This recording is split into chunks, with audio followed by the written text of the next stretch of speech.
Para poder interpretar correctamente las escrituras, debes de utilizar el método correcto y tener en mente el propósito de su autor.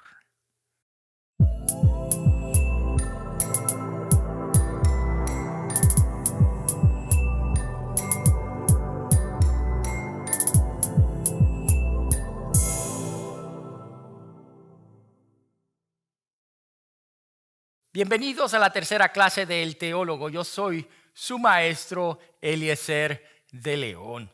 Si usted todavía no lo ha hecho, le invitamos a que se suscriba a nuestro canal, le dé a la campanita para así poder recibir las notificaciones de nuestro canal. También, si gustas suscribirte a esta clase y recibir un certificado al final, te invitamos a que escribas a esta dirección que aparece en pantalla compartiendo tu nombre, nacionalidad y número de teléfono. Al hacerlo, te enviaremos el plan de estudio en donde también mencionaremos las tareas que tendrás que entregar, las cuales posteriormente entregarás por correo electrónico también. Al quedarte con nosotros en esta clase, vas a poder encaminarte a un conocimiento más exacto de lo que quiso decir un autor bíblico. ¿Qué es lo que el intérprete busca? Al utilizar las herramientas hermenéuticas disponibles, ¿qué logrará? Lo que busca el intérprete es conocer el sentido exacto que el autor de un pasaje o libro quiso darle o le dio al pasaje que está siendo estudiado. En otras palabras, lo que el intérprete bíblico busca es conocer lo que quiso comunicar el autor de un pasaje en el pasaje estudiado. ¿Qué quiso decir? Es la base. Y para nosotros poder descubrir el sentido exacto del autor en su pasaje, necesitamos utilizar el método correcto. Y el que entendemos ser el mejor método interpretativo es el denominado método histórico-gramático. Histórico-gramático. Histórico porque considera el contexto histórico tanto del pasaje, del autor, las circunstancias bajo las cuales se escribió, y gramático porque analiza el texto en su estructura gramatical. ¿Qué quiere decir esto? El método histórico-gramático toma en cuenta que cada pasaje fue escrito por alguien con lectores específicos en mente y con un contexto histórico, geográfico específico y con propósitos específicos. Por ejemplo, si nosotros fuéramos a leer el libro de San Juan, uno podría preguntarse, ¿cuál fue el propósito de la escritura de dicho libro? O en el caso del libro de Lucas, ¿cuál fue el propósito detrás del cual se escribió el libro? Entender el propósito y ayuda al intérprete a conocer la intención detrás del pasaje y descifrar el significado también. Por ejemplo, en el caso del Evangelio según San Juan, nosotros podemos o tenemos el privilegio de saber el propósito de su escrito en el capítulo 20, en los versículos 30 y 31. Allí dice: hizo además Jesús muchas otras señales en presencia de sus discípulos, las cuales no están escritas en este libro. Pero estas se han escrito para que sepáis que Jesús es el Cristo, el Hijo de Dios, y para que creyendo tengáis vida en su nombre. Entonces, el Evangelio según San Juan fue escrito con la finalidad de probar que Jesús es el Cristo, y como consecuencia de esto, el lector tenga fe en el nombre de Jesús.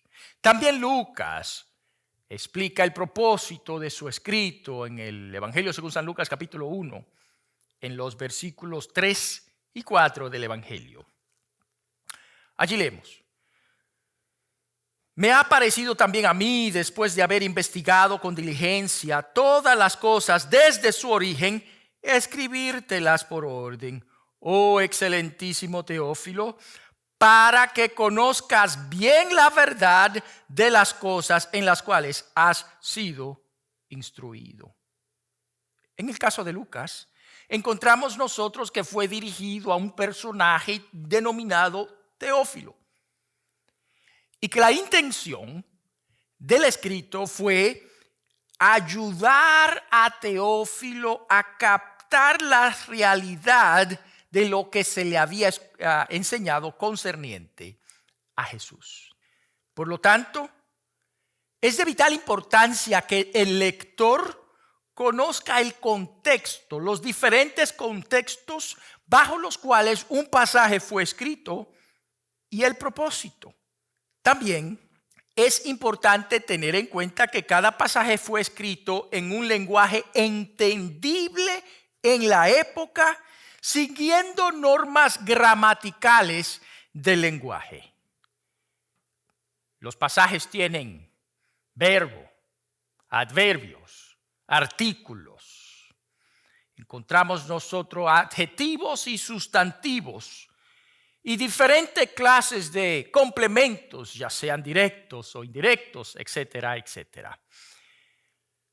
Los versos bíblicos tienen oraciones y a veces las oraciones se extienden por más de un verso, como es el caso del libro de Romanos, capítulo 1, en donde los primeros 7 versos están compuestos de una sola oración, una oración larguísima.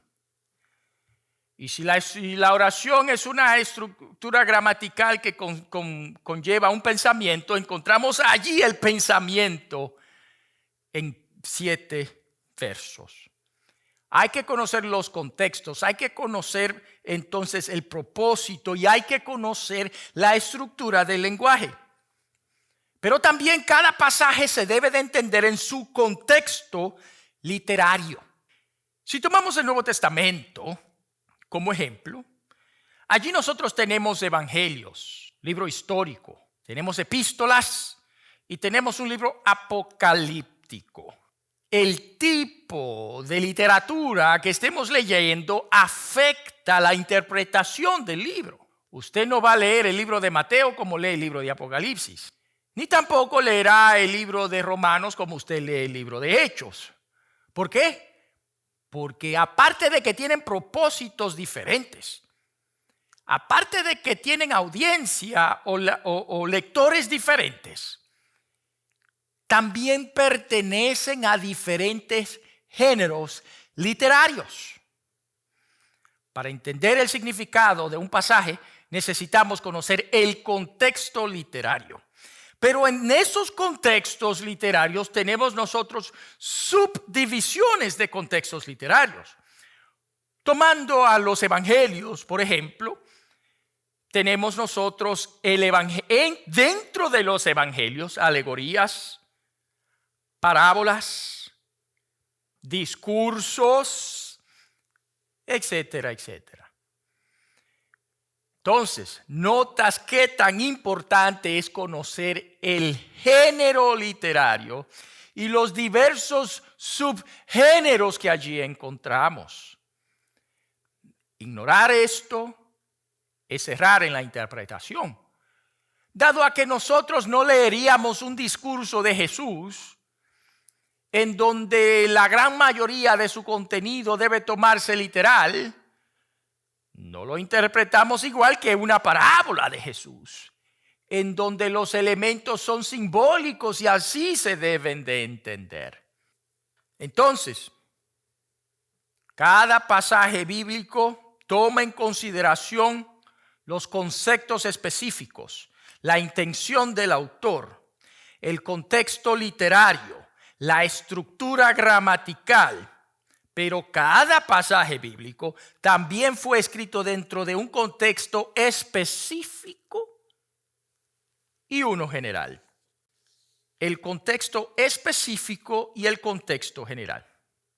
El contexto específico de un pasaje es la sección en el capítulo a la cual el pasaje pertenece. También el contexto del pasaje mismo y el contexto de la sección del pasaje que estemos hablando. Entonces, contexto específico es el contexto inmediato del pasaje, el contexto del capítulo y de la sección a la cual el libro pertenece. Pero también el contexto del libro. El contexto general, el contexto del libro, el contexto en el testamento del libro y el contexto en el plan de Dios. Nuevamente, contextos específicos y contextos general.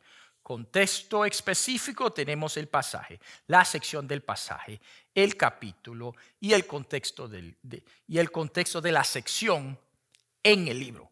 Contexto general, tenemos al contexto del libro, el contexto del testamento y el contexto en el plan de Dios. Todo esto aparenta ser demasiado, pero con fines ilustrativos quiero tomar un pasaje muy conocido que también utilizamos en la clase sobre homilética. Es el ejemplo de Juan 3:16. Quiero leer el pasaje y de esa manera lo tengamos fresco en la mente. A propósito, Juan 3:16, tomado de la versión Reina Valera 1960.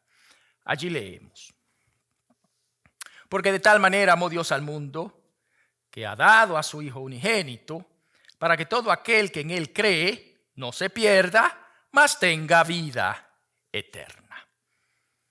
Si fuésemos a analizar este pasaje, ¿cuál sería el contexto específico de Juan 3:16?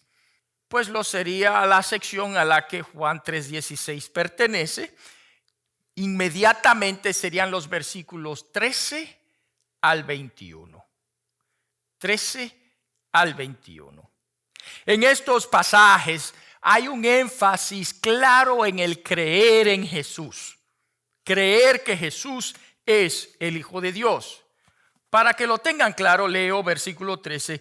Nadie subió al cielo sino el que descendió del cielo, el Hijo del Hombre que está en el cielo. Y como Moisés levantó la serpiente en el desierto, así es necesario que el Hijo del Hombre sea levantado para que todo aquel que en él cree no se pierda, mas tenga vida eterna.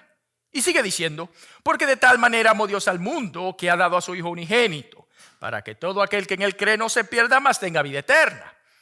Porque no envió Dios a su Hijo al mundo para condenar al mundo, sino para que el mundo sea salvo por él. El que en él cree no es condenado, sino el que no cree ya ha sido condenado porque no ha creído en el nombre del unigénito Hijo de Dios. Y esta es la condenación: que la luz vino al mundo y los hombres amaron más las tinieblas que la luz porque sus obras eran malas. Porque todo aquel que hace lo malo aborrece la luz y no viene a la luz para que sus obras no sean reprendidas. Mas el que practica la verdad viene a la luz para que sea manifiesto que sus obras son hechas en Dios. Notas entonces que el contexto inmediato de Juan 3:16 son los versículos 13 al 21, los cuales nos enfatizan la salvación a los que creen en Jesús y la condenación a aquellos que no creen o rechazan. Ahora bien, ¿cuál es el contexto en el capítulo de nuestro pasaje? Juan 3:16, pues realmente lo son el versículo 1 hasta el 21. En el versículo 1 inicia la conversación de Jesús con Nicodemo. Conversación que termina en el versículo 21. Y es en esta conversación que nosotros tenemos el pasaje que estamos hablando, Juan 3:16. Ahora, ¿cuál es el contexto del capítulo? La capacidad de Jesús de salvar a los que creen en su nombre. Esta sección inicia, de hecho, en el capítulo 2, desde el versículo 23 al 25. en donde Jesús muestra que conoce todas las cosas, incluyendo a aquellos que no tienen fe, que le seguían a él. Entonces, notas, Juan 3:16 tiene un contexto inmediato, versículos 13 al 21, que es el discurso mismo en donde encontramos nuestro pasaje. Pero tiene un contexto que va más allá, que es el contexto del capítulo, iniciando versículo 1 hasta el versículo 21. Pero también tiene un contexto del capítulo en general que inicia en Juan capítulo 2, versículo 23 hasta Juan capítulo 3. Y termina en el capítulo 6 a propósito, iniciando en el versículo 2, 23, hasta que termine el capítulo del versículo 25. Esta sección enfocada en creer en Jesús termina en el capítulo 6, en donde los judíos intentan matar a Jesús por su declaración de que Él es el pan vivo que descendió del cielo. Ahora, en el contexto de la sección del libro, ¿qué es lo que nosotros observamos? Lo que observamos es un argumento lógico de la salvación en Jesús. Iniciando en el capítulo 2, con la conversación de Jesús y Nicodemo. Continuando en el capítulo 4 con la mujer samaritana, siguiendo en el capítulo 5 y terminando en el capítulo 6, lo que se nos muestra a nosotros es que la salvación se encuentra en Jesús, y estos pasajes nos dan un argumento lógico para que nosotros lo creamos. Ahora bien, ¿cuál es el contexto en el libro? El contexto de nuestro pasaje en el libro es dar un testimonio del poder salvador de Jesús. En el contexto del testamento, ¿qué nosotros tenemos? Pues tenemos nosotros la historia o biografía de Jesús enfatizando su poder salvador al que cree. Y en el contexto del plan de Dios encontramos la ejecución de un nuevo pacto. Vea usted entonces cómo calza Juan 3:16 en su contexto inmediato, en su contexto general, en el contexto del libro, en el contexto del plan de Dios. Para entender aún más allá Juan 3:16, necesitamos enfocarnos en otros tipos de contextos también. El contexto que queremos enfocarnos ahora es el contexto geográfico. La pregunta que contesta el contexto geográfico es: ¿en dónde pasó esto? ¿En dónde pasó el pasaje? ¿En dónde tomó lugar lo que el pasaje nos dice? E incluso puedes ir más allá y preguntarte en dónde estaba el autor cuando escribió lo que dijo. A veces el pasaje no nos dice en dónde estaba el autor. A veces uno puede, a través del texto, de análisis de su contenido, captar en dónde estaba el autor. A veces el pasaje lo dice, a veces no. Pero en el caso particular de Juan 3:16, ¿en dónde estaba Jesús cuando dijo eso? Y eso incluso puede influenciar el significado de Juan 3:16. Lo lindo es que las escrituras nos dicen en dónde estaba Jesús cuando dijo lo que dijo en Juan 3:16. Para esto tendríamos nosotros que naturalmente irnos a Juan capítulo 2, versículo 23. Estando en Jerusalén, en la fiesta de la Pascua, creyeron en su nombre, viendo las señales que hacía. Pero Jesús mismo no se fiaba de ellos porque conocía a todos y no tenía necesidad de que nadie le diese testimonio del hombre, pues él sabía lo que había en el hombre. Contexto geográfico: ¿dónde pasó lo que pasó? ¿Dónde estaba Jesús cuando dijo, donde dijo lo que Juan 3:16 nos dice? En Jerusalén, y lo más probable en el contexto o a los alrededores del templo. Lo más probable, durante la Pascua. Ya tenemos un contexto geográfico. ¿Quiénes estaban en ese lugar? Pues durante la Pascua la gente que era muy religiosa, incluyendo a los religiosos mismos, dentro de los cuales se encontraba Nicodemo, a quien Jesús le dice lo que dice Juan 3:16. Tenemos el contexto geográfico. pero también podemos tomar en consideración el contexto histórico. El contexto histórico tomará en cuenta el entorno del autor. ¿En dónde se encontraba ese autor cronológicamente? ¿Cuándo escribió? ¿Qué circunstancias estaban tomando lugar durante ese momento? Su entorno histórico inmediato. ¿Qué época, década escribió? Su entorno político. ¿Quién gobernaba a Jerusalén? Por ejemplo, tomando nuevamente Juan 3:16. A Jerusalén durante esa época. ¿Quién era el emperador de la época? El entorno económico tiene relevancia. ¿Cuál era la situación económica de los que escuchaban las palabras de Jesús? Esto tiene importancia. El entorno geopolítico, ¿quién controlaba esa región del mundo durante aquella época? Si nosotros tomamos el entorno nuevamente a Juan 3:16 y lo analizamos históricamente, podemos notar varios detalles de importancia. Primero, el autor, pero ya en este caso tendríamos que irnos a la historia extra bíblica, en donde entendemos que fue el autor Juan se encontraba en edad avanzada a final del siglo. El entorno de los eventos, pues aquí nosotros encontramos algunas ideas interesantes. En primer lugar, ¿a quién le dice Jesús lo que dice Juan 3:16? A Nicodemo. ¿Quién era Nicodemo? Él era un principal de los judíos, entonces era príncipe, era fariseo, lo dice versículo 1. Entendía el concepto de rabino porque le llama a Jesús rabino. Entonces, al nosotros estudiar el contexto histórico, entendemos aún más lo que quiere decir Juan 3:16. Este hombre a quien Jesús le dice eso era un príncipe de los judíos, por lo tanto, miembro del Sanedrín. Le llama a Jesús rabino porque conocía la estructura religiosa de Israel y era fariseo. El entorno inmediato histórico de nuestro pasaje es la purificación del templo.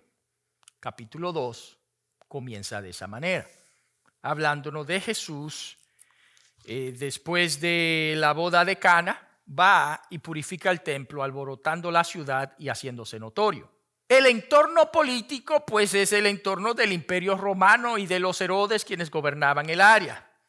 El entorno económico, pues Nicodemo, al ser principal de los judíos, era un hombre rico. El entorno geográfico, pues estamos hablando del Medio Oriente y en particular en la ciudad de Jerusalén. Por lo tanto, al nosotros considerar los diversos contextos, entendemos a mayor cabalidad el significado de los pasajes. Mis hermanos, hemos hablado de la intención del intérprete, entender lo que el autor quiso decir, y del método para dar con el sentido del pasaje, lo que el autor quiso decir, el método histórico-gramático. Hemos hablado de lo que realmente busca el intérprete. Hemos hablado de los diferentes contextos a ser utilizado en la interpretación de las Escrituras.